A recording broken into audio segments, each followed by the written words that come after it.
Šobrīd atrodamies Vecrīgā pie Rīgas laikmetīgās mākslas telpas. Dosimies noskaidrot, ko tad mēs šeit varēsim saredzēt Baltajā naktī 2025. Sveiciens! Sveiki! Vai varat lūdzu pastāstīt, ko tad mēs šeit varēsim apskatīt šajā naktī?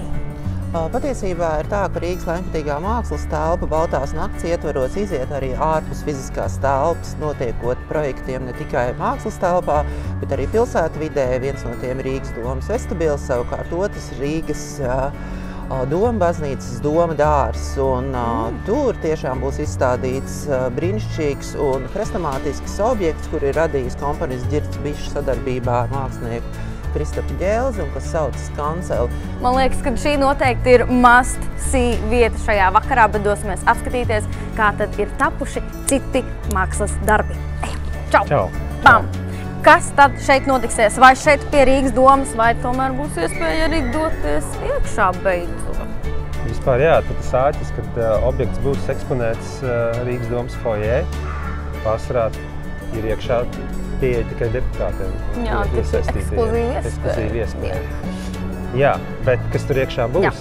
Respektīvi, tā būs tāda mūsu reflekcija par šo laikmetu, kas izpaudīsies tādā kokā izgrabtā preses konferences pultī. Vienlaicīgi tas arī būs skaņu objekts, jo caur skaņu mēs komunicējam ar Marijas Luisas mēģis radītu dzeju. Mums visos mīt šie jautājumi, līdz ar to šī darba narratīvs ir simboliski izteikt tos jautājumus, jo mākslas darbam ir jāsarunājas ar cilvēku iekšējo dvēseli, un līdz ar to mēs cenšamies apmeklētājs sarunā veicināt šos jautājumus, ne tieši uzdot objektam, jo mēs zinām, ka objekts neatbildēs, kaut gan viņš būs skaņas objekts, bet drīzāk tas ir kā tāds varbūt simbolis. kādam radīsies tieši atbildes, varbūt tieši var aicināt visus tajā vakarā un uzdot objektam jautājumus. Iespējams, tie objekti jautājumi ir kaut kam pārdabiskāki. Kas to zina? Iespējams var būt, bet nu ko, tagad dodamies tālāk.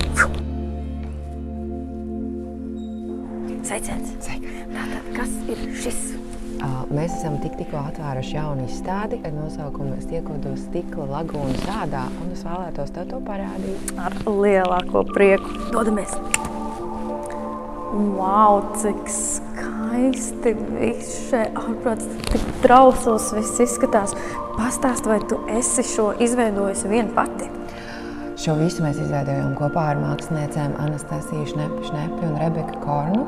Viņas strādā kā duo mākslinieku, un viņas veidoja stikla skulptūras, un man ir šīs, kas tur ir, jā, un fotogrāfijas, un es vairāk veidoju šīs te vaska miesai līdzīgas formas.